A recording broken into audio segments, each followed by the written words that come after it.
Hola, bona nit. Falten pocs dies perquè comenci la campanya electoral de forma oficial, però en una precampanya tan llarga com aquesta fa moltes setmanes i mesos que els diferents candidats fan contacte amb la ciutadania. Avui tenim amb nosaltres el portaveu parlamentari de Convergència i Unió, Oriol Pujol, que ha estat al mercat setmanal de Caldes de Montbui. Senyor Pujol, gràcies per haver-nos dedicat aquests minuts. Gràcies a vosaltres. Quin és el xup-xup que ha rebut en el mercat? Quines són les preocupacions de la gent i quina reacció i com veuen aquestes eleccions que tenim aquest mes a Catalunya? Bé, el xup-xup o allò, la queixa, fins i tot podríem dir, no? Més habitual sol ser la situació econòmica, lògicament, però això passa a Caldes i passa una mica arreu. Aquí probablement a Caldes el que m'he trobat, i també és bastant habitual, en part perquè a Caldes, amb els mercats així de setmanals, tendeix a anar-hi més gent gran, molta gent, lògicament, i legítimament molt preocupada amb el tema de les pensions. Molta gent. La gent és conscient que se'ls han congelat les pensions de viuditat continuen sent terriblement justes i, a més, no hi ha hagut realment un recolzament i això ho he notat molt clarament. És a dir, gent que diu, mira, Oriol, ho dic perquè avui jo preguntava, perquè només tracta ja no només d'anar repartint per si no preguntar, no? I la gent, en aquest sentit, va molt justa, sobretot aquest segment de població, i això és molt greu i molt important, no?, els pensionistes. Per tant, la primera preocupació la crisi, la segona la crisi i la tercera la crisi també, no? Gairebé que diria que sí. Gairebé que diria que sí. Lògicament, després, en la nostra mentalitat d'acció del govern, hi ha altres problemes que, sense semblar tan greus ni tan importants, per exemple, sempre parlem de les dues E's, economia, que vol dir crisi econòmica, i l'altra E és educació. Ensenyament i com arrosseguem aquest 30% de fracàs escolar, com tot això acaba sent l'embrió perquè després ens trobem aquests 40% d'atur juvenil que té Catalunya. Bé, en tot cas, com a problemàtiques són aquestes dues principals, però realment el que li surt espontàniament a la gent és no anem bé, la patacada és forta, anem justos, i sobretot el tema de la perspectiva, no? La perspectiva, la gent ja no et reclama una solució, sinó establiu un marc, establiu una dinàmica, sigueu un govern, en el fons t'acaben dient, sigueu un govern que com a mínim marqui camí, marqui perspectiva, no? I a partir d'aquí un pugui tenir una mica, per entendre'ns, de confiança i d'esperança que potser no immediatament, però que això anirà remuntant, no? La conseqüència més dolorosa i més evident és l'atur. Quina recepta tenen per lluitar contra l'atur? Doncs directament generar ocupació, i l'ocupació molt clarament la generen les empreses. A vegades ens genera un punt d'alarma aquesta dinàmica que hi ha hagut aquests darrers anys a Catalunya també, d'anar engreixant i engreixant i engreixant l'administració pública, fins a l'extrem que ara, amb prou feines, el govern tripartit pot pagar el que ha de pagar, parlant clar, amb prou feines pot pagar les nòmines, i de retruc no has acabat realment apostant per al teixit productiu i per l'economia del país. Hi ha una dada molt dramàtica en el país que es coneix molt poc, perquè l'obsessió és recuperar la política industrial. I aquí a Caldes val la pena parlar d'indústria perquè s'entén bé. En 2 anys i mig de crisi econòmica, Catalunya ha perdut 1/3 de la seva indústria. És bestial, això. Sembla... No. Llavors diu, prioritat per lluitar contra l'atur? Doncs generar ocupació, fer una aposta decidida, clara, per l'activitat econòmica, empresarial, industrial, i a partir d'aquí entendre els problemes. I el més immediat que, per exemple, tenen alguns empresaris o també alguns autònoms és liquiditat. Els bancs els tallen l'aixeta, els demanen un munt de garanties que fins ara no els demanaven. Tota aquesta problemàtica, si hi ha un govern més fort, es pot anar invertint. No és fàcil, però es pot anar invertint. I l'administració paga tard. Aquests dies han sortit diversos estudis sobre el compliment de la llei de morositat que es va aprovar al Congrés aquest estiu, i sembla que assenyalaven que el 90% de les administracions públiques no paguen al dia. Això és un problema evident, sobretot per les pimes, no? Absolutament. I a més genera un efecte dominó, no? L'administració paga tard amb un proveïdor, aquell proveïdor té uns altres proveïdors i també els hi paga tard, i llavors tot això té un efecte cadena molt lleig. És a dir, ens sembla bastant gruixut aprovar una llei, ens hem escarrassat molt des de Convergència i Unió per aprovar una llei, un marc legal que protegeixi uns terminis de pagament molt més europeus, per parlar clar, i que els primers incomplissin les administracions públiques. Sabem que és difícil, però hi ha altres ajuntaments, hi ha administracions públiques que estan complint. En aquest sentit, m'atreveixo a posar l'exemple d'un ajuntament com és Sant Cugat, que paga religiosament complint la llei de morositat. O sigui que no és impossible fer-ho. Ara, un s'ho ha de posar entre cella i cella i ha de convertir això com una prioritat, entenent que és un revulsiu econòmic, pagar al dia, pagar bé. Deixeu-me dir que hi ha un exemple també de fins a quin punt alguns diners que l'administració ha destinat en els ajuntaments creiem que no han estat ben destinats. El Plan Zapatero, el Plan E o els FEILS, els fons d'aquests que es van destinar als ajuntaments, que van acabar a saber... Si aquell import s'hagués destinat a sanejar les arques municipals de tots els ajuntaments, en gran part s'hagués resolt el problema de la morositat del món local. Van decidir començar a fer voreres, que segurament estan bé fer-les, però no sé si és el més important ni el més prioritari avui en dia. Clar, aquí és important que la gent posi a la balança, depèn de quines decisions polítiques ajuden i depèn de quines decisions ens fan encara anar pitjor.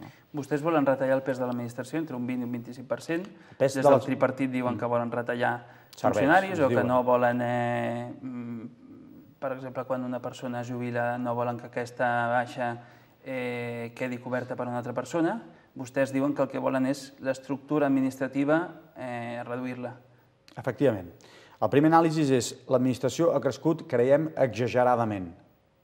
I perquè la gent tingui consciència de què estem parlant, és que ha passat de 140.000 persones que vivien del pressupost de la Generalitat de Catalunya l'any 2003, de 140.000 a 226.000. I això no tots són més Mossos, més mestres i més metges, que n'hi ha, però no són només això. Però també hi ha hagut un increment de població que s'ha de cobrir, no?, en serveis. Perfecte. I hem anat sumant tota la gent directament relacionada amb serveis. Però tot i així, finalment, hi ha una bossa important de gent que ben bé no sabem què fa. I apareix aquell argument de tanta i tanta gent que segur que ens estan sentint ara, que segur que ho han sentit d'algú o ho estan patint ells. Allà on hi havia una persona fent una feina, ara te'n trobes que n'hi ha 3 fent la mateixa feina. 3 que coincideixen amb els 3 del tripartit, a més. El que diem és, l'organigrama de la Generalitat es pot aprimar. No tenen per què haver-hi tants departaments, que responen en part a la necessitat que 3 partits, cada un tingui un trosset del pastís. Es pot aprimar el número de departaments. S'ha d'aprimar, i això és on l'Artur Mas diu, entre un 20 i un 25% menys d'estructura política. Alts càrrecs, càrrecs de confiança, assessors, tot això es pot aprimar entre un 20 i un 25%. I a més afegim, en la mesura que l'administració s'ha engreixat molt, suggerim que durant els propers anys no es cobreixin les vacants, no es cobreixin les jubilacions, perquè si no l'administració no la podrà suportar el país, no Convergència i Unió o un altre partit, no, el país no podrà suportar el pes d'una administració molt i molt feixuga. Estan a favor de privatitzar alguns serveis, serveis socials o alguns elements semblants a sanitat? No es tracta de privatitzar serveis, primer perquè no és així ni és la paraula. El que es tracta en alguns casos és de donar joc a un món que s'ha demostrat en alguns casos més eficient. Vull posar un exemple molt concret. Els serveis públics d'ocupació, una de les finalitats i obsessions que haurien de tenir és intentar reduir l'atur. Per tant, anar casant ofertes i demandes, És bo que la gent sàpiga que el Servei Públic d'Ocupació de Catalunya, el SOC, el Servei d'Ocupació de Catalunya, només intervé amb el 2% de la contractació laboral que es fa a Catalunya. El 2%. El 98% restant es fa o amb el boca-orella, o no se sap com, o amb un món, el de la intermediació laboral, que ha après a fer-ho de forma més eficient que el món públic. La pregunta que ens fem és per què no podem donar entrada a la intermediació laboral que no es fa des del Servei d'Ocupació de Catalunya a que facin, amb ajut de l'administració pública, intentar treure gent de l'atur? Per què no ho podem fer? Si això es titlla de privatització, no sé, que es titlli el que es vulgui, però considerem que això és donar-li eficiència al sistema. Com millorarien el problema de l'atur juvenil? Abans en parlava, un de cada 3 joves no té feina i fins i tot hi ha molts també que no estudien ni treballen, és aquesta generació Nini, que s'han conegut alguns plans del propi govern la setmana passada per intentar subvencionar la seva formació. Quin seria el model de Convergència en aquest sentit?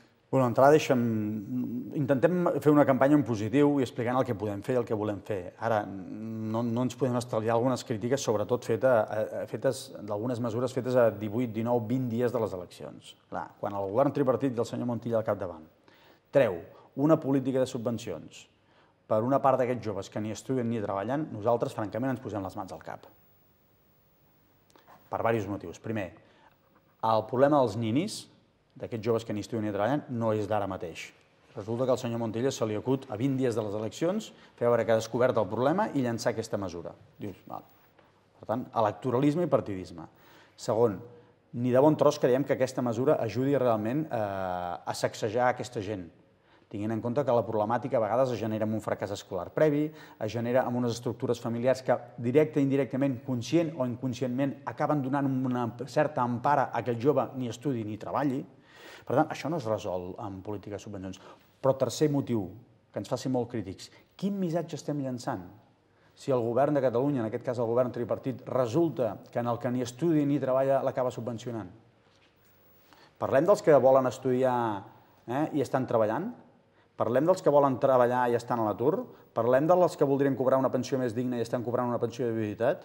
De ninis n'hi ha de molts altres tipus, i per aquests no hi ha res. Compte amb el missatge, a més que llancem de futur. Escolta, mira, si no estudies ni treballes, tindràs una administració que encara et donarà 400 i pico euros.